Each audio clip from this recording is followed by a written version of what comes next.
Olá, seja muito bem-vinda, seja muito bem-vindo. Você está no nosso canal ESG Podcast e nós temos esse programa dedicado a você, empresa, que queira apresentar as suas práticas aqui para um grande público dedicado ao tema e também a profissionais que já atuem na área e que também busquem atuar. Eu estou aqui com o Luiz Fernando para mais um episódio muito especial. Bacana, Valverde. Com certeza, mais uma conversa muito especial, com uma pessoa muito especial. E aproveitar para convidar todos para que se inscrevam, sigam a gente nas redes sociais. Nós estamos em praticamente todas as redes sociais, YouTube, Spotify, TikTok, Facebook, Instagram. Venham com a gente, participem, divulguem. Esse é um importante que nos é muito caro, com um objetivo muito importante para nós, para a sociedade como um todo. E se a sua empresa também tem metas de sustentabilidade, se importa com a sustentabilidade, entre em contato com a gente, venha participar desse projeto tão importante e venha ser um patrocinador, um apoiador do nosso projeto, tá bom? Ótimo. E hoje o episódio muito especial, com uma referência no tema do ESG, do direito. Nós temos a grande honra de receber a doutora Roberta Carvalho Carlini, né, para tratar aqui da sua vasta experiência. Já começamos, né, apresentando a Roberta e pedindo aí para contar um pouquinho da sua trajetória até o ESG. Bacana, Roberta. Obrigado por aceitar o nosso convite. Quando a gente conversou com a minha querida amiga Yun, beijo Yun, obrigado também pela indicação. Ela não pensou duas vezes em indicar o seu nome para vir conversar aqui e você prontamente aceitou vir por reconhecer também a importância do nosso projeto aqui. Muito obrigado. Imagina, eu que agradeço. Para mim é um prazer poder participar desse podcast. Né? Vocês estão aqui democratizando um assunto tão importante que é o ESG. É importante para as empresas, para as pessoas, para o planeta. E agradeço também a minha amiga Yun pela indicação. Então, para mim é uma honra. Muito obrigada. Muito bom, bacana, Roberta. E nossa pergunta de início, né, Valverde? A gente gostaria, então, de te conhecer um pouquinho mais. As pessoas que assistem ao programa também gostam de entender a trajetória, a carreira das pessoas que vêm conversar com a gente, até porque muitas pessoas têm interesse em estar em cargos de ESG, de manager, director, e gostariam de te entender. Será, mas eu sou veterinária, será que eu poderia estar numa função dessa? Sou advogado, sou administrador? Então, fala um pouquinho da sua trajetória para a gente, por favor, Roberta. Claro. Então, eu sou advogada, né? Minha formação é em Direito e eu tenho experiência tanto em empresas, né, indústrias, diversos setores, também em órgão público, né? E sempre foi o tipo de pessoa que queria entender além, né? Eu sempre queria mapear riscos, propor soluções que agregassem valor, né? E além do que era só juridicamente, né? E proteger essa empresa e preparar para um futuro. Então, eu sempre tive essa mentalidade, né? Além de ser uma pessoa também muito... que sempre se importou com o meio ambiente, etc. Bom, ao longo da minha trajetória, né, eu comecei, então, em jurídico, dentro de empresa, jurídico corporativo, né, advogada in-house.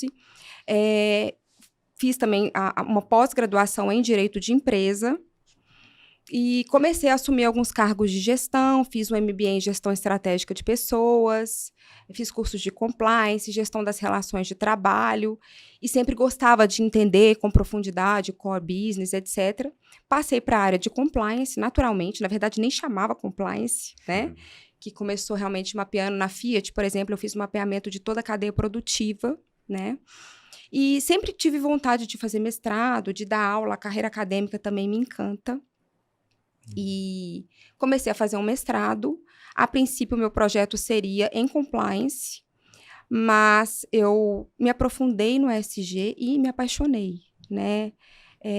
Se confunde com um propósito pessoal, né? Depois que eu me tornei mãe, isso ficou ainda mais latente, né? Eu quero um mundo melhor para ela, então tem que ser para todos. E aí decidi escrever sobre a ESG na minha dissertação de mestrado. Mas eu queria falar a língua dos empresários, que era onde eu atuava, né? Até a gente estava comentando, a Yun, né, fala uma frase que eu acho muito legal, que é: não adianta a gente pregar para convertidos. E com o empresário a gente precisa falar do pilar econômico, é um pilar Sim. extremamente significativo. Precisa ter esse equilíbrio. Então, eu fiz uma pesquisa no seguinte sentido: é possível se dar bem fazendo bem, né? Ou seja, eu consigo agregar valor sendo ESG, ou é só um gasto, ou é um investimento? E aí eu fiz essa análise dos 3 pilares, conjuntos e separados, e cheguei à conclusão que sim, ele agrega valor. Né? E aqui eu falo valor no sentido amplo, não só o tangível, mas também intangível. O valor reputacional, o valor econômico, o valor de mercado, né? Desde que, primeiro, o ESG tem que estar realmente na estratégia, tem que vir de cima, tem que fazer sentido. E isso é muito, vai variar muito de empresa para empresa, né? Qual o objetivo de desenvolvimento sustentável você vai escolher, como que você vai praticar, o que realmente importa. E tem que ter a divulgação disso. É muito importante que comunique, mas com responsabilidade e materialidade. E aí, à medida, durante a pesquisa ainda, eu já estava na Medquímica, né, na indústria da saúde, que eu também sou apaixonada, e tive a oportunidade de abraçar, né, e vivenciar na prática aquilo que eu estava pesquisando, né? Eu já estava com a área jurídica e de compliance, e aí abracei a área de ESG, tive essa grande oportunidade durante minha pesquisa, e não larguei mais, e fiquei no ESG, né? Atualmente eu estou com outras áreas, né? Já tenho o mestrado concluído, né? Atualmente eu dou aula em algumas instituições, né? Na área de compliance na saúde, direito de life science e na pós-graduação também de ESG na PUC. Mas eu acho que é uma área apaixonante e não precisa ser advogado, na verdade, né? É uma área holística. Então, eu acho que o primeiro passo para quem quer, né, ir para essa carreira é realmente se identificar, querer fazer, né, acreditar nisso. Tem que ter realmente um propósito. Eu acho que é isso. Bacana. Ou seja, basicamente você entrou na Medquímica na área jurídica, mas como você já era entusiasta do tema, já estudava, surgiu essa oportunidade e você abraçou. E hoje você inclui essas duas áreas como de sua responsabilidade ali, né? Exato. Bacana. E atualmente eu estou também com o RH, né? RH, o jurídico, o compliance, a área de saúde, segurança e meio ambiente, comunicação e o ESG. Então, eu estou tendo essa oportunidade, né, de ver a empresa sob diversas lentes, né, e fazer essa ponte para fazer com que a estratégia seja cultura, né? E Roberta, acho que até, né, se parece um pouco, Luiz, com o nosso perfil, uma atuação empreendedora, empresarial, corporativa, mas também mantendo a questão acadêmica próxima do desempenho aí das tuas responsabilidades. Para o nosso público, é um misto aqui de pessoas que já estão com uma atuação, né, no tema e pessoas que estão em início de carreira, de transição de carreira também. Queria que você talvez aprofundasse um pouquinho mais aí a partir da tua experiência. Qual é o nível de passos acadêmicos ou de conhecimento, busca de conhecimento, que o profissional que já atua pode ampliar e aquele que ainda busca atuar, né, pode começar a se apropriar, possa dar os passos a partir aí de um caminho que você já trilhou? Eu acho que o primeiro passo, se é uma pessoa que está no mundo corporativo, é conhecer o business. O primeiro passo é esse, né? Entender e ter realmente uma visão holística. Então, uma pessoa que já teve contato, que tem essa ponte com diversas áreas, né?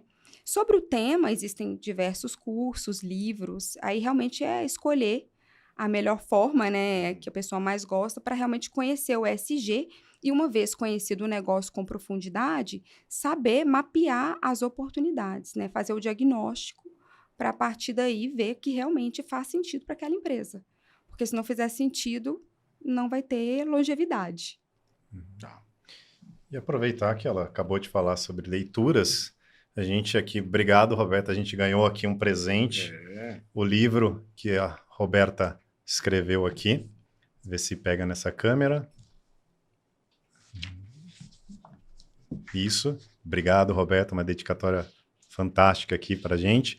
E Da tua experiência, de todo esse background que você está trazendo, o que você trouxe e colocou aqui no livro para que as pessoas também tenham oportunidade de saber o interesse por adquirir o livro, por conhecer, por saber exatamente o que você traz aqui da tua experiência nessa obra? Então, eu começo a obra contando a história da sustentabilidade, porque eu acho que o primeiro ponto de partida é você olhar para a história. Como que aquilo aconteceu, né? De onde surgiu? Né? Porque surgiu justamente porque não dava mais para a gente continuar da forma que estava sendo, né? Que era o capitalismo de shareholders, que agora é o de stakeholders. Então, eu conto essa história e falo também o conceito de ESG, falo da norma da BNT sobre a ESG, né? Que também dá muitas recomendações interessantes. E faço também esse estudo que eu falei sobre valor, né? Se realmente agrega valor, sobre os 3 pilares separadamente em conjunto. Falo também sobre o mito, né, da dicotomia entre o crescimento econômico e sustentabilidade, que é um mito, né? Abordo uma questão, foi feita uma pesquisa da Accenture junto com o Fórum Econômico Mundial, com alguns executivos, tanto executivos mais novos quanto mais sêniores, e todos entendem a importância do ESG, entendem que precisam, né, que tem o papel de implementar o ESG na empresa, mas ainda vem como um gasto, né, e não como um investimento, embora eu tenha plena consciência que não dá para fazer business as usual. Então, assim, o ESG, ele precisa acontecer, ele não é uma escolha, independentemente do porte da empresa. Claro que as adequações vão ser feitas proporcionalmente, né? Mas precisa ser feito, porque senão a empresa não vai ter longevidade, que é uma questão que eu também abordo, né? Tem uma parte também um pouco filosófica, que eu falo até sobre o imperativo categórico de Kant, né? Olha. Que no sentido de a gente tem que fazer porque é o dever ser, né? Tem uma questão que eu falo que liberdade é isso, você ter autonomia para fazer a coisa certa, porque senão você vai ter as consequências e aí o risco é muito maior, e aí o gasto é muito maior, né?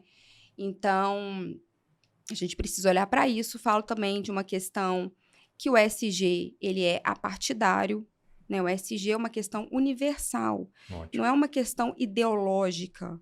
Todos estamos vivenciando esses eventos climáticos extremos, né? Obviamente, as pessoas em vulnerabilidade social vão ser as primeiras, mas a gente está vendo em todos os países aí eventos de pessoas de diversas classes, né? Então, não tem como. A gente precisa trabalhar com a realidade. Assim como nesse livro, que eu escolhi uma realidade que é o empresário visa lucro, é uma realidade. Eu preciso encarar isso e ter esse ponto de partida. Por outro lado, essas questões ambientais, né, a gente tem aqueles riscos, e eu falo disso também, no Fórum Econômico Mundial de 2 e de 5 anos, todo ano a gente tem esse relatório, é uma realidade. Então, a gente precisa, né, atuar com o negacionismo, né, entender que isso não existe, vai sair muito mais caro, né? Sim. Além do que, o ESG é uma questão de sobrevivência. Então, eu abordo todos esses pontos de maneira muito séria, né, de maneira científica, nesse livro. Muito bom. E um sumário riquíssimo aqui, né, que já anima aqui, nos estimula a ler. Berta, até se assemelha aqui ao que eu trouxe para também dialogar contigo. Você tem um tópico aqui que trata sobre benefícios e riscos de ESG, né? E integração na prática à organização. E você fala que é algo que, para mim, por muito tempo eu formulei políticas públicas em governo e sempre o desafio é a implementação, né? Por mais que a organização, às vezes, até se volte, aí, tratando mais aí do mundo corporativo, se volte aí para aderir às práticas, para assumir compromissos e tal, mas o desafio da implementação é grande, até porque carece dos profissionais estarem engajados, de outras coisas. Eu queria que você comentasse um pouquinho sobre o que você entende, o que você até trouxe aqui no livro sobre benefícios e riscos, e como é que você tem visto os processos de implementação, os que estão dando certo? Bom, eu sempre entendo que o ponto de partida é conhecer, né? Então, conhecer o negócio e fazer esse mapeamento, né? Então, primeiro passo seria, por exemplo, um inventário de carbono, além de conhecer o mapeamento interno, né? Questão de energia, passar por todos os pilares, não só ambiental, mas sociais também, né? Para fazer um mapeamento dos Objetivos de Desenvolvimento Sustentável, né? Por exemplo, na área da saúde, o 3 é muito importante, né? Ele está na nossa espinha dorsal, né? A questão social é muito forte, a função social da saúde, então eu não posso ignorar. Né, a nossa missão, até o propósito da Medquímica, é levar tratamentos que transformem esperança em cura.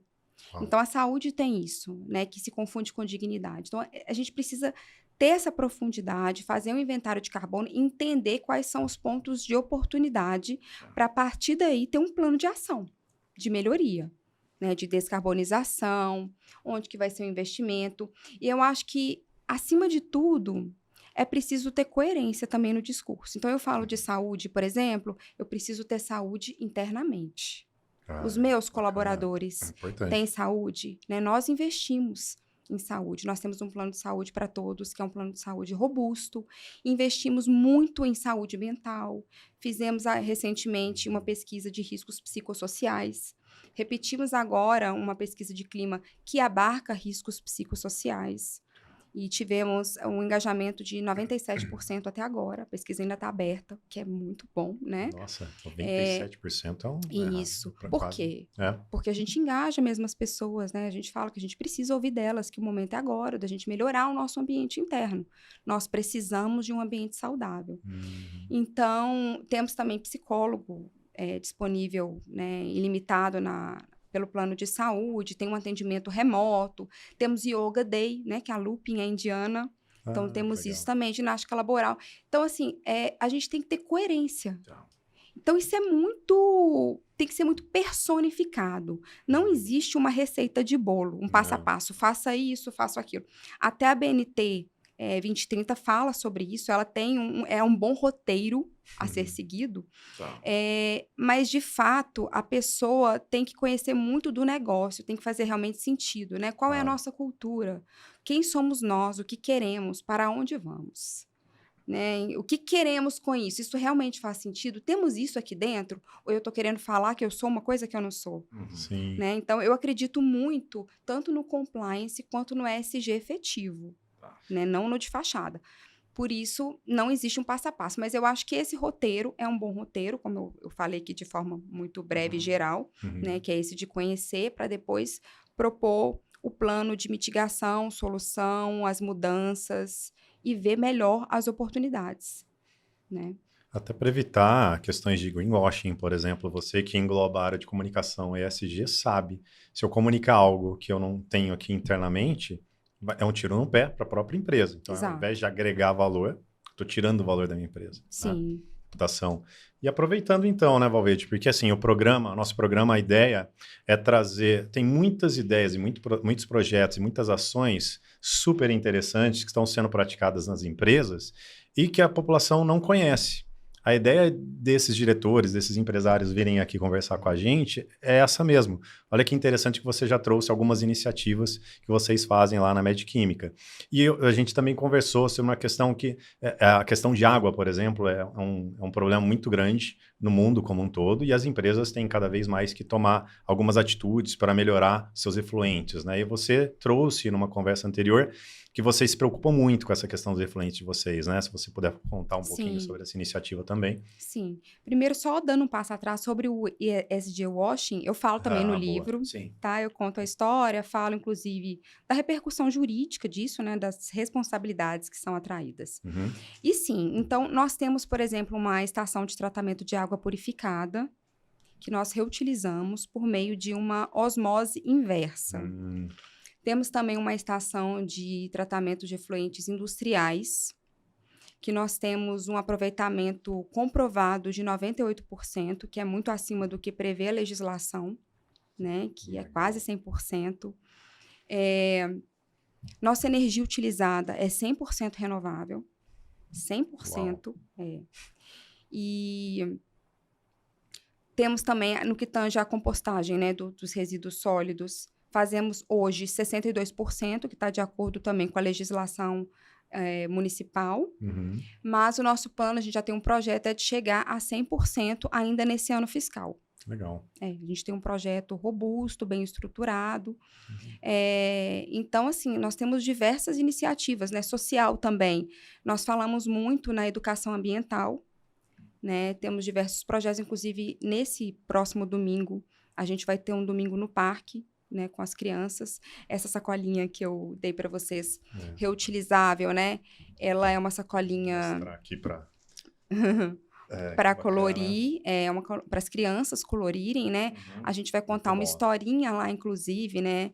No sentido de se o planeta é a nossa casa, se o planeta fica doente, as pessoas ficam doentes. Então, precisamos cuidar do planeta para que as pessoas não adoeçam. Então, a gente tem essas iniciativas também. Temos o projeto que está concorrendo até ao Lupa de Ouro, né? O Lupa de Ouro é um Oscar da indústria farmacêutica, que é o projeto Viver a Natureza, que consiste... A gente fez o inventário de carbono, primeira coisa, né? Nos 3 escopos, 1, 2 e 3. Então, temos o inventário aqui do Brasil, não só da Lupin, porque o nosso relatório de sustentabilidade é global, mas esse inventário foi feito aqui. Nós temos algumas ações tropicalizadas, né? Voltadas não só para a nossa legislação, mas para a nossa realidade. E aí, esse projeto, né, uma vez que a gente já estava com o inventário, nós queríamos, além do plantio de árvores de Mata Atlântica, né, nós queríamos também fazer uma reconexão com a natureza dos nossos colaboradores e de sua família. Né? Então, nós convidamos os colaboradores que quisessem, né? Esse plantio é voluntário.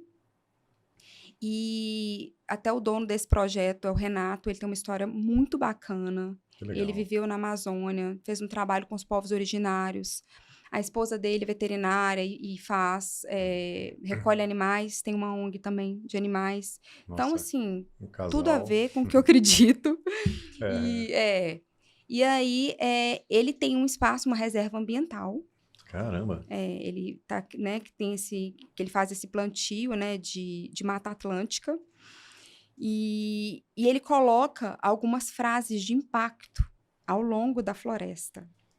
Porque ele fala que a natureza fala, mas que a gente precisa ter a sensibilidade de saber ouvir, que a gente precisa sentir, né? Eu até contei para ele um caso, eu sou de Belo Horizonte, e algumas árvores foram retiradas para acontecer um evento, que é a Stock Car, lá em Belo Horizonte. E aquilo me deixou muito preocupada. E passando, né, por esse cenário catastrófico, eu vi não só uma árvore caída que representa a questão de ar, entre outras, mas tinha um ninho com os passarinhos lá. Então, tem todo um ecossistema. Sim. O estrago é muito grande, aquilo me deixou mal. Te marcou. Então, é essa reconexão que esse trabalho se propõe, de realmente tocar as pessoas, mexer com o emocional das pessoas e das crianças, porque a gente abre para as famílias. Então, muita gente levou crianças, eu mesma levei minha filha, né, levei meu marido, e as pessoas saem de lá realmente em choque e, ao mesmo tempo, com esperança, né? Porque não é só chocar-se, é fazer alguma coisa com aquilo. Então, tem umas frases de impacto e diante daquele cenário e de tudo que se ouve, a gente faz um piquenique na mata, ele faz... tem uns docinhos de banana que ele faz, é bem interessante. Ele, inclusive, proporciona isso para executivos também, para fazer um detox, uma vivência. Legal. Ele recebe escolas também públicas, crianças em situação de vulnerabilidade, também para fazer, né, proporcionar essa educação ambiental no sentido amplo. Nossa. E aí, ao final, depois desses momentos, né, que são muito legais, assim, todos me deram excelentes feedbacks, nós fazemos o plantio. Nós fizemos o plantio de 100 árvores. É né? uma vivência com ação, né? É uma vivência com ação, né? A gente põe a mão na terra, é aquela, né, experiência realmente completa. Ótimo. E essas árvores de Mata Atlântica que nós plantamos são monitoradas, né? Tem uma equipe, é uma coisa, assim, profissional, uma coisa muito séria, um trabalho muito bacana. Então, foi um projeto que nós nos orgulhamos muito, né? E que está concorrendo ao Lupa de Ouro. Justo. É um projeto fantástico até. Você foi contando, parece que ele é intérprete de árvores, né? Porque ele coloca as frases como se estivesse representando aquilo que as plantas Exato. estão querendo, as árvores gostariam de dizer para a gente. Sim. Interessante. Roberta, descarbonização. Esse é um tema que, para o mundo corporativo, sem dúvida nenhuma, é o grande desafio do século, você ter as atividades, mas que cada vez mais gerem uma emissão ou proporcionem uma emissão dos gases de efeito estufa. Então, nós estamos fazendo um pouco a questão de repensar os processos produtivos, olhar as cadeias, né, de suprimento, a questão energética. Como é que, na tua experiência, a ferramenta ESG se conecta a esse processo de uma busca por uma descarbonização da economia? Então, de posse do inventário, né, a gente já consegue ver muitas oportunidades, Olha, legal. né? Então, precisa ter esse primeiro passo. No meu entendimento, precisa ter esse primeiro passo. Então, a partir daí, a gente fez um plano de ação, né? Ainda está em construção, porque nós fizemos recentemente, né? Mas a Lupin tem um plano, e é um plano com materialidade, de redução em 38% até 2030 Legal. e de net zero até 2050. É bem ousado, né? Então, vai depender muito da realidade, mas pequenas ações fazem muita diferença. Por exemplo, nós estamos ainda em fase de redação, implementação de uma política interna, no sentido de que os carros da frota vai utilizar etanol, somente etanol, né? E a mudança de alguns processos, de algum maquinário, já também reduz sobremaneira a emissão de carbono. Então, vai depender muito da indústria, né? Então, pequenas atitudes fazem grandes diferenças. A questão é enxergar isso como um investimento e não como um gasto. Porque senão eu vou trocar a máquina, eu vou gastar, mas não, lá na frente tem um benefício. Faz sentido. Fora que, geralmente, quando a gente vai adotar práticas de descarbonização, a gente otimiza o processo também, no fim das contas. Costuma trazer mais agilidade, costuma antever outras oportunidades. Então, eu acho muito benéfico para o negócio. E principalmente para o planeta. A gente, como eu disse, a gente não tem escolha. Precisa ser feita alguma coisa. E precisa ser feito numa velocidade maior do que a gente vem fazendo. Essa é a grande realidade. Que a gente precisa colocar a mão na massa e realmente o pé no acelerador. Sem dúvida. E a Roberta, você sempre traz a questão da sua filha, preocupação, depois que você foi mãe, né? E que a gente fala sempre de sustentabilidade, as futuras gerações. Inclusive, qual que é o nome dela? O nome dela é Esther. Esther? Uau, nome bonito. Qual a idade dela? Ela faz 7 no mês que vem, em setembro. Então mandar um beijo para Esther aqui. Um beijo, Esther. Ótimo. E aproveitar e tentar tratar um tema aqui que o Valverde especialmente gosta muito, né, Valverde? Da logística reversa, da questão dos resíduos, que a gente já conversou, a gente sabe que a Medquímica tem uma ação bem efetiva sobre isso. Sim. Então, se puder falar um pouco mais da logística, né, Valverde? Importante, né? Acho que é algo prático, né? Que realmente mostra aí avanços. Conte para nós aí, por favor. Então, hoje nós temos responsabilidade de todo o ciclo dos nossos produtos. Então, tanto medicamentos como embalagens, né? A gente faz o ciclo completo. Então, desde o consumidor final. Então, a gente tem, inclusive, um selo, é o Reciclo, que é o de embalagens, pela logística reversa. E também reciclamos mais de 50%, inclusive dos blisters, né, de refúgio das máquinas, aquele que não foi utilizado, não teve contato ainda com a medicação. A gente faz essa reciclagem, né? E essa questão da logística reversa, né, é uma coisa muito importante, que agora tem legislação, mas que muito antes disso a gente já tinha essa preocupação, né? Internamente também recolhemos, tem aquela, né, recolhimento de pilha, de medicamento, mesmo que não sejam nossos, né, dos colaboradores. Então, sempre tivemos essa preocupação, né? Além também de orientar os consumidores como fazê-lo. Bacana. Como é que você vê, a empresa tem aí um programa robusto. E vocês, de uma maneira, como é que como é que vocês comunicam isso, por exemplo, para os seus consumidores? Como é que é a relação de comunicar não só a logística reversa, mas todo essa implementação, essa incorporação de conceitos que a Magic Chemical faz? Como é que, imagino que seja algo desafiador, né? Dentro de um setor que você tem aspectos aí de competitividade, de concorrência e tal. Regulatórios, né? Também, né? Nem entramos, que é uma área altamente, né, regulada e tal. Como é que é o desafio de vocês comunicarem as práticas ESG?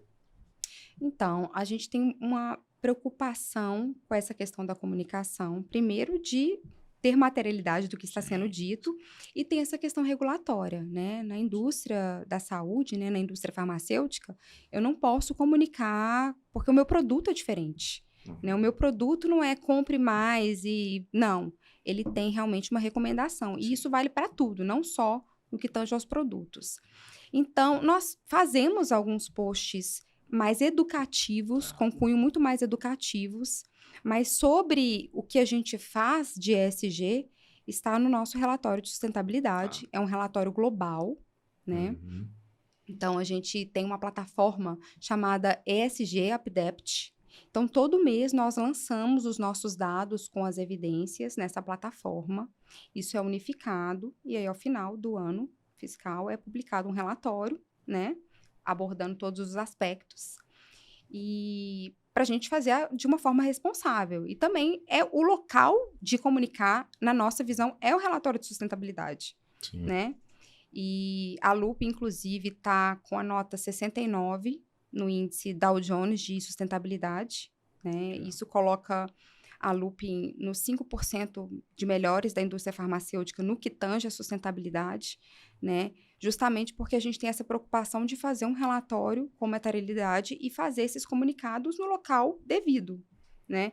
É muito importante comunicar, mas, de novo, tem que ter muito cuidado, né? Tem o ESG Wash, então, a área de comunicação está comigo, a gente tem esse cuidado de sempre analisar o que está sendo falado, né? Tem a preocupação também com os dados, né? Então, dados sensíveis, se tiver algum dado pessoal, tem que ter muito esse cuidado, não dá para sair divulgando, né? Inclusive, eu falo isso no livro também, de empresas, né? Que tem um caso curioso de uma empresa de uma outra área e que se dizia ESG, né? E falava muito de ESG, etc., e de investimentos responsáveis. E, né, houve uma foto dessa empresa de Natal e que só tinha, a maioria eram homens brancos, né? Homens brancos e mais novos. E aí foi questionado. Então, essa empresa é ESG? Porque, veja, ESG, né, são 3 pilares. Então, cadê o S? Cadê a coerência? Cadê as mulheres? Cadê as pessoas negras? Né? Na Magic Chemical, por exemplo, hoje, né, a gente tem um relatório de transparência em que é divulgado, né, fala da questão salarial, mas abarca também essa questão homem e mulher. E nós estamos com um percentual bem interessante, tanto de mulheres na liderança, quanto de um modo geral. Está em torno de 46%, 53%, homens e mulheres. Né? Temos bastante mulheres na liderança, então a gente tem essa preocupação dos processos seletivos, nós sempre temos mulheres até o final. Bacana. Né? É uma preocupação que a gente tem. Então, essa comunicação, ela tem que ter esse cuidado com a coerência. Precisa ter uma responsabilidade, né? Em todos os aspectos. Sim. Porque vamos ser cobrados daquilo que a gente posta. Então, infelizmente, né, a gente vê alguns cases de empresas que ficam nessa ânsia de publicar, às vezes nem tem um inventário de carbono, né, às vezes não tem um projeto com robustez, processos nesse sentido, e já faz uma divulgação. E aí vira um processo de responsabilidade civil. Exato. Né? Vira um telhado de vidro, né? Sim. Porque já está comunicando algo que efetivamente não faz em casa. Exatamente. Roberta, você falou do relatório global, né? Vocês são uma empresa aí que tem aí uma amplitude, né, de atuação e tal. Como é que é harmonizar essa implementação ESG, considerando a diversidade do ponto de vista de outras culturas, outros metas que vocês acabam tendo? Como é que é essa governança do ESG dentro da, da, da atuação da empresa? Então, as metas são globais, mas há espaço para discussão, Tá, né? Então, existe um comitê, a gente sempre discute, traz novas ideias. Então, o Brasil já deu muitas ideias tá. para a Índia, Estados Unidos e vice-versa. Então, quando a ideia é boa, a gente aproveita internamente. Tem que fazer sentido, né? Tem que realmente ter a ver com o core business da empresa. Mas, assim, geralmente, há um fluxo bom de comunicação e as ideias, apesar de ter essa divergência, não divergência, apesar de ter essa Diferenças. diferenças de cultura, né? As metas são muito parecidas, Ah, tá. sabe? Importante. O que vai divergir, na verdade, às vezes é uma questão de legislação, que no Brasil fala um percentual X e na Índia às vezes não tem essa obrigatoriedade legal, mas é implementado lá também, entendeu? A gente já tem as metas, elas conseguem tocar todos os países. A gente consegue fazer uma conta que abarque todos. Porque eu imagino também uma dificuldade, sobretudo no atual momento, em relação à cultura das pessoas no país. Porque uma coisa é a cultura da empresa, Uhum. e tem países que a gente tem percebido a questão ESG, né, até ampliando um pouco mais para a questão de sustentabilidade, elas vão perdendo forças até baseados num governo do momento e tal. Como é que é isso aí? Porque o que tem que, ao meu ver, prevalecer é a cultura da empresa, né? Sim. Isso eu imagino que seja muito desafiador, né? Sim, sim. Mas na Looping, essa questão da sustentabilidade está na estratégia do Tá. negócio, né? A nossa CEO global é uma mulher, que é a Vinita Gupta. No Brasil também o nosso CEO tem a mesma mentalidade, Tá. mas a Vinita sempre teve essa questão da sustentabilidade na estratégia. Então, Ótimo. não é algo negociável, Ótimo. né? Nós temos uns valores que são inegociáveis. Integridade, sustentabilidade, entre outros, né? Respeito e cuidado com as pessoas. Então, nós entendemos que, primeiro, o meio ambiente, né? A parte do ambiental, ele está diretamente ligado também à saúde, né? Porque o planeta precisa estar bem Sim. para as pessoas estarem bem. E tem essa questão social. Então, que a gente entende que a saúde, né, se confunde com a nossa missão. Se a gente quer levar saúde, a gente precisa fazer isso acontecer. Então, tem tudo a ver com a sustentabilidade, tem tudo a ver com o ESG. Não tem como separar uma coisa da outra. Imagino até que o próprio aspecto estratégico da biodiversidade no setor de vocês, né? Sim, sim. Né, a pandemia escancarou, né? Como que é interligado o E, o S e o G. Então, é isso, faz parte da estratégia, né? Já está na cultura, já está no sangue da Looping no mundo todo. E o Brasil, mais ainda, né? A gente tropicalizou, mas todos entendem essa importância. Daí a importância da gente dar os treinamentos também para as pessoas, né? Para as pessoas entenderem, que precisa entender para poder fazer acontecer. Né? E aí a gente envolve a família, enfim, a comunidade, todos para estarmos juntos pensando a mesma coisa, né? Transformar a estratégia em cultura. É isso. Estratégia e cultura, isso aí. E até aproveitando, então, para que a gente tenha uma ideia da dimensão dessa compatibilização das diferenças de cultura, fala um pouquinho, então, o tamanho da Medquímica, em quais países que a Medquímica está, a atuação, um pouquinho para a gente entender esse cenário. Você já falou Brasil, Estados Unidos, Índia. Sim, sim.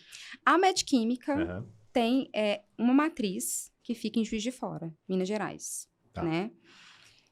E a Looping está no globo todo. Sim. Então, África do Sul, Filipinas, na Europa toda, Estados Unidos, Canadá, México, Nossa. enfim, no globo todo, na Índia, obviamente, Uhum. né? Que é lá que nasceu a Looping, em Mumbai. Então, a gente consegue, e com relação às questões políticas, né, que você até abordou, é aquilo, a gente entende que o ESG é apartidário, independe do, né, a gente não muda o roteiro porque mudou o governo. Claro, se tem alguma questão séria, de fato, a gente muda o foco, né, assim, olha, eu vou precisar dar atenção para essa questão, tá tendo uma guerra, vou precisar prestar atenção nisso. Mas a gente sempre continua com as pautas ESG de sempre. Então, fazendo esse mapeamento mês a mês, a gente abastece o ESG Update, né? A gente conversa, esclarece alguns pontos. Isso nunca fica de lado. Existe uma área de ESG, não por acaso. Porque é uma área importante, né? E nós entendemos que a sustentabilidade, assim como eu falo no meu livro, tem a ver com a longevidade. A Medquímica fez 50 anos agora, no mês de julho, né? Que é uma história de sucesso, né? Que é um mix aí de inovação, de coragem, desse cuidado com as pessoas, com a saúde, né? Mas a gente precisa ter essa visão com a sustentabilidade, porque senão o negócio não se mantém. Esse é o nosso entendimento. Sim. Portanto, faça chuva, faça sol, né? Entre o governo A ou B, vamos continuar com essa pegada da sustentabilidade. E esse relatório, então, global de sustentabilidade é um relatório da Lupin que inclui a Medquímica, ou Exato. seja, abrange Canadá, Estados Unidos, África, Brasil, Índia. Exato. Uau. A questão de diversidade e inclusão também é muito cara para nós, né? A gente investe nessa pauta também. Então, tem a questão sobre a perspectiva de gênero, né? Não por acaso, nossa CEO é uma mulher, nós temos muitas mulheres em posições de alta liderança, né? Além também do público em geral, entre outras questões de diversidade, então questão racial. Aqui no Brasil, por exemplo, nós temos mais colaboradores negros, o nosso percentual, tanto homens quanto mulheres. Nós temos esse, né? Está publicado no nosso relatório de transparência. A questão de LGBTQIA+, né, é uma coisa também muito importante para nós. Tivemos recentemente a campanha Viver com Orgulho, né, que é uma campanha que fala para você ser quem você é. Né? Você tem que ser quem você é. Você está aqui para fazer o seu trabalho, seja quem você é, e você está num ambiente seguro. Pintamos uma faixa de arco-íris na entrada, né, demos também aquela cordinha do crachá arco-íris, né? E no que tange aos processos de compliance, nós refutamos totalmente qualquer forma de discriminação. E temos casos de dispensa por justa causa de empregados que tiveram alguma questão discriminatória, independentemente do cargo, da posição dessa pessoa. A regra é para todos. Nós não toleramos nenhum tipo de discriminação. Então, o compliance lá é muito sério. O nosso código de conduta, né, a nossa investigação é muito séria. E as pessoas sabem disso lá. As pessoas conhecem isso lá. Né, e confiam no compliance. Eles sabem que a empresa vão fazer valer o que se diz. Né? É sobre coerência, walk the talk. Então, nós vamos até as últimas vias para combater esse tipo de questão de discriminação. Investimos também, né, em treinamentos sobre assédio moral, periodicamente. Assédio moral, assédio sexual e qualquer tipo de violência. É um assunto que também está sempre fresco na cabeça das pessoas. Lá, inclusive, além das palestras, dos treinamentos, que são com uma frequência determinada, pelo menos uma vez por ano, além dos treinamentos de qualidade, né, da indústria farmacêutica em si. Nós temos também, mensalmente, as pílulas de compliance, justamente para deixar isso fresco na cabeça das pessoas. As doses de ESG, também falando, a gente começou bem do beabá. O que é o ESG? Como que a gente pode fazer o ESG na nossa empresa e na nossa casa? Como podemos fazer a diferença na nossa casa? Né? E, então, trazemos isso justamente para o tema ficar familiar. Porque assim a gente consegue, juntos, fazer a diferença que a gente precisa, né? E temos também a bula estratégica. Então, tem esses comunicados. A bula estratégica traz para as pessoas, né? Fala sempre sobre quais são as estratégias, né? Gente, estamos indo para tal caminho. E uma das estratégias é sustentabilidade. Interessante. totalmente indústria farmacêutica. Bula, pílula. Ótimo, E a super bula é num dizer de uma bula mesmo. Parece que a gente está lendo uma bula. Formatação de uma bula, legal, interessante. Aqui, aproveitando o nosso perfil acadêmico, né? Aqui estamos entre colegas professores. Roberta, tem um tópico aqui que me chamou a atenção muito quando olhei aqui o sumário. Aliás, o livro é prefaciado, nós falamos tanto na I1 aqui, Exato. né? O livro é prefaciado, quero até convidar vocês, né, para olhar, para assistir o episódio da I1 no nosso canal, tem vários episódios, um deles está lá, a nossa querida I1, que é uma referência para todos nós.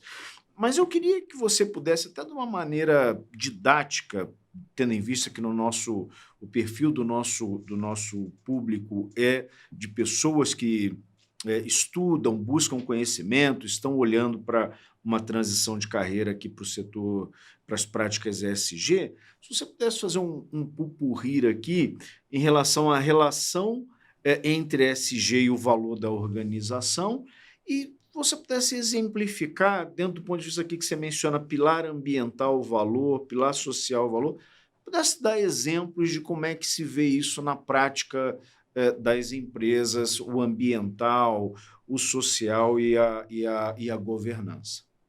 Sim, então, como eu falei, esse estudo, quando eu falo de valor, eu falo em estudo em valor no sentido amplo. Então, não só o tangível, mas o intangível, né? E o que precisa primeiro ter em mente, antes da gente falar disso? A gente precisa ter uma mentalidade a longo prazo. Porque o que acontece muitas vezes é uma mentalidade curto-prazista. E nesse livro eu fiz algumas pesquisas nesse sentido, né? E a maior parte delas eram a curto prazo. Então, algumas falavam que não agregava valor, que não viu diferença. E outras diziam que sim, né? Então, do ponto de vista ambiental, por exemplo, esse investimento, né? Porque eu entendo como investimento e não como gasto. Perfeito. Ele vai trazer a questão reputacional junto, além de otimizar processos. Uma vez que a gente faz esse investimento, primeiro a gente consegue mapear riscos. Quando a gente mapeia riscos, nós conseguimos antever soluções que vão trazer valor e que vão preparar essa empresa para um futuro, né?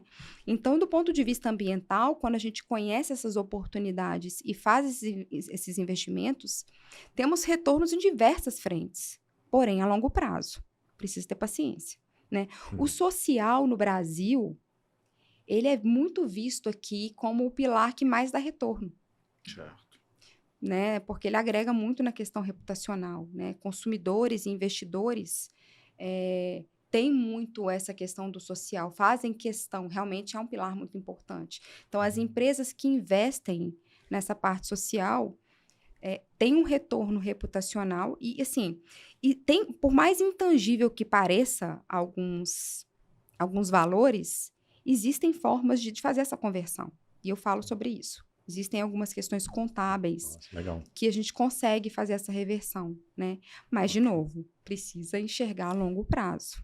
Precisa ter essa coerência, né? Aí, quais investimentos sociais eu vou fazer? De novo, vai depender da empresa, né? Lá nós investimos em educação não só ambiental, mas educação também, conservação de medicamento, em sentido amplo, né? Para melhorar a saúde. Internamente, nos nossos empregados, né? Isso é valor, né? As coisas têm um preço, as pessoas têm valor, né? Investir em dignidade é um valor imensurável, né? E a governança é o pilar que vai sustentar tudo. Sem a governança, não tem a menor condição de sustentar absolutamente nada numa empresa, a meu ver. Né? Ela vai organizar, vai trazer a transparência, vai trazer a accountability, né? Que é a responsabilidade. Então, você precisa ter um programa de compliance robusto, né? Controles internos, auditoria, né? Muito importante. Isso vai evitar desperdícios, vai evitar escândalos, fraudes, né? Se não for de fachada, né? O programa de compliance, vale dizer. Então, ele vai evitar esse gasto desnecessário e também vai oportunizar otimizações também de todo o processo. Então, é um conjunto, é uma engrenagem, né, Perfeito. que vai funcionar na prática de acordo com cada empresa. Na Medquímica, o nosso foco na ODS3 é muito forte, então a gente vai focar muito em saúde das pessoas internas, externas, da comunidade, né? Patrocinamos uma peça chamada Meu Remédio, que está em cartaz ainda, muito legal a peça, então investimos em cultura também, né? Temos diversas frentes que fazem sentido para a nossa empresa, que fazem sentido para as nossas pessoas, né? Na parte de RH de pessoas, né? Que é um capital importantíssimo para nós. Nós fazemos investimento também no crescimento dessas pessoas, no desenvolvimento dessas pessoas, no amparo dessas pessoas e de suas famílias, né? E então é uma coisa que tem que ser realmente pessoal, né? Uma coisa aderente a cada cenário. Mas, de novo, tem que perpassar por conhecer. Do ponto de vista de agregar valor, independentemente do nicho, eu não tenho dúvida de que vai fazer a diferença.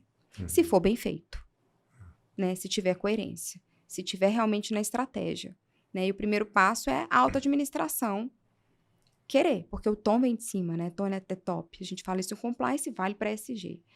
Então, é sempre isso. Conhecer, mapear, para poder fazer um plano de ação, e aí pegar o cardápio do ESG e escolher o que faz sentido, Sim. né? Qual objetivo de desenvolvimento sustentável faz sentido para mim? Qual padrão eu vou escolher para o meu relatório? Né?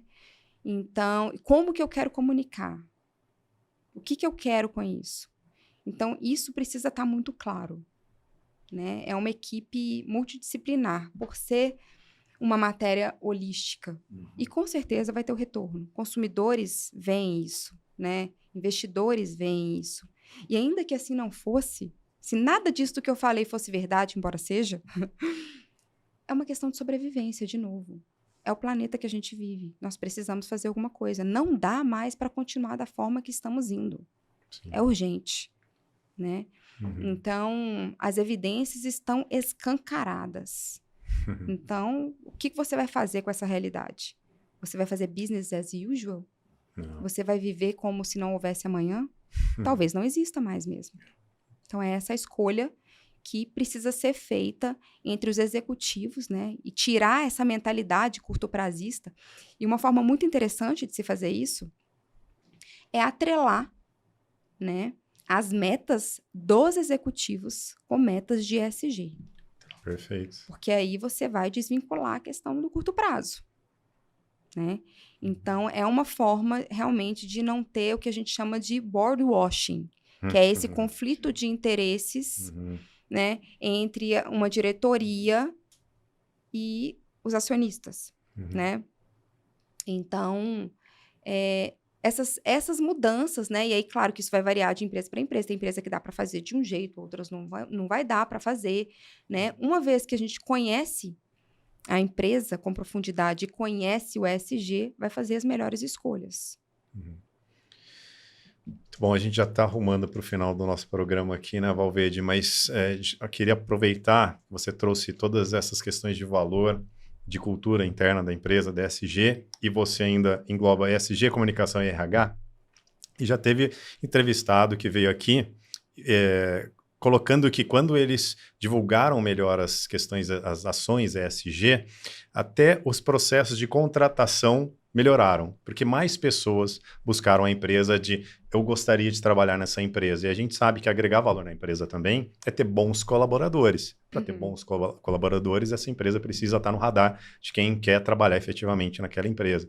Você tem essa percepção de que os processos de contratação, vocês incluem isso? Você disse que o colaborador já entra sabendo, conhecendo as políticas de ESG que vocês têm ali, né? Sim. Então, se você puder trazer um pouquinho de como que vocês fazem, se vocês viram diferença na hora de comunicar, como que essas pessoas, esses possíveis colaboradores chegam e perguntam e querem entender essas questões de ESG de dentro da empresa. Sim, eu acho fundamental envolver os colaboradores, né? Eles são parte, né? Então, um operador de máquina, ele não é um operador de máquina, não. Ele está levando saúde para as pessoas, né? Se ele não seguir os protocolos, se ele não fizer o trabalho dele com responsabilidade, uma pessoa pode ter um problema sério de saúde. Uma pessoa pode morrer, né? Imagina, né, Valverde, você tá tem uma festa, você tá doido para ir na festa, e o seu filho tá com febre e o remédio não faz efeito, né? Isso é inconcebível, sendo muito simplista. Isso é inconcebível. É um exemplo até que o CEO adora dar. Então, a gente precisa envolver, primeiro, dar importância, e essa pessoa tem que estar envolvida nessa estratégia e tem que conhecer tudo. E não só conhecer, mas ele tem que ter voz. Ele ou ela tem que ter voz. Então, além desses treinamentos, desses comunicados que nós fazemos, eu gosto de trazer essas pessoas para perto.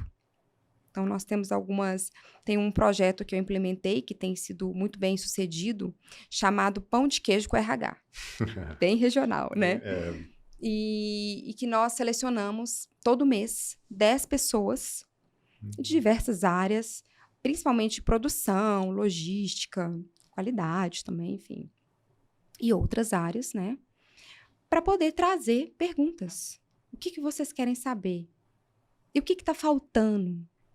Como que a gente pode melhorar esse ambiente, né?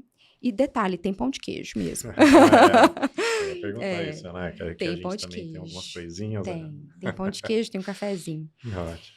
E quando a gente criou esse projeto, a gente falou, será que as pessoas vão ter coragem de falar, né? E no começo elas ficam mais travadas, mas elas falam. Inclusive, falam até mais. A gente tinha colocado o bate-papo de 1 hora, e depois a gente precisou aumentar para 1h30. Eu tô vendo que agora eu vou ter que passar para 2 horas. É só ameaçar. Porque Fala, se não falar, não tem pão de queijo. Eles chegam, assim, engasgados para falar, né? E aí é uma oportunidade da gente primeiro ouvir o ponto de vista, né? E eu acho legal, assim, que a gente precisa ter essa empatia, né? Mais que empatia, compaixão, né? Que não é só ouvir sob a sua perspectiva, é realmente se colocar na perspectiva do outro, até para que você explique. Não que eu vou fazer tudo o que me pedirem, não. Claro. Tem coisas que eu vou conseguir, eu tenho recursos, e tem coisas que não são, naquele momento, uma prioridade. Mas essa pessoa vai ter uma resposta. Porque ela merece. Perfeito. Porque ela é parte, né? Então, mesmo se é perguntada alguma coisa, às vezes, que nem é de RH, mas é uma dúvida, nós buscamos essa resposta e marcamos depois a devolutiva, que é muito importante. Então, tem pão de queijo com RH e tem depois a devolutiva. A devolutiva já é sem pão de queijo. Tem também o gestão participativa, que a gente tem com os líderes também mensalmente, né? Não só para a gente tirar as dúvidas, mas para cada um falar os seus desafios, trazer as suas conquistas, para celebrarmos juntos. Isso cria uma conexão do time, faz com que todos caminhemos juntos numa só direção, né? Porque às vezes a gente fala, o setor tal não faz nada, e não é bem assim, a gente não está vendo tudo que o outro setor está fazendo. Nós não sabemos tudo que a outra pessoa faz, né? Então, eu tento unir para melhorar essa comunicação, porque a comunicação é a alma do negócio, né? Então, ouvir e devolver, né? Matar a sede das pessoas. Eu acho que isso é o que mais dá o engajamento, né? A gente teve esse resultado nessa pesquisa não por acaso, porque as pessoas, quando nós pedimos, olha, faça a pesquisa, eu quero te ouvir. Elas atendem, porque quando elas também querem falar, nós atendemos. Perfeito. Não que eu vá fazer, mas se eu não fizer, eu vou falar, nós não temos condições de atender isso e por isso. Ela vai saber. Ótimo. Muito bom, né, Valverde? De novo, fantástico. Restam perguntas aqui, mas falta tempo. E queria agradecer de novo, então, Roberta, pela aceito o convite. Foi realmente uma conversa muito boa, muito enriquecedora aqui. É exatamente o que a gente esperava da tua posição, da tua indicação pela I1. E, de novo, eu queria solicitar para todos, né, incentivar que todos se inscrevam nos nossos canais, então participe com a gente. Se gostou da entrevista, também compartilhe com as pessoas que vocês sabem que têm interesse até de propor algo na própria empresa de vocês, nessa parte de RH, de colaboração, de colaborador, da parte ambiental, social, compliance.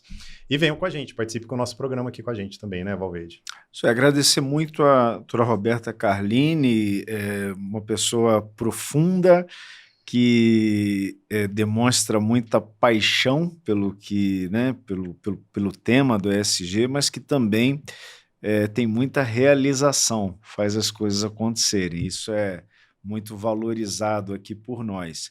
E convidar a todos, né, mais uma vez, abrir a oportunidade do canal ESG Podcast, receber a sua empresa, receber tudo aquilo que você vem fazendo, implementando aqui, é o local certo para que você possa fazer a apresentação dos seus projetos. E também a todos aqueles que, de uma forma, vêm nos acompanhando e também aprendendo. Mande aí a sua pergunta no nosso chat, faça também aí o compartilhamento do nosso canal e pode também nos assistir no Spotify isso, e também nos seguir YouTube, nas redes sociais, no YouTube, Spotify e também nas redes sociais.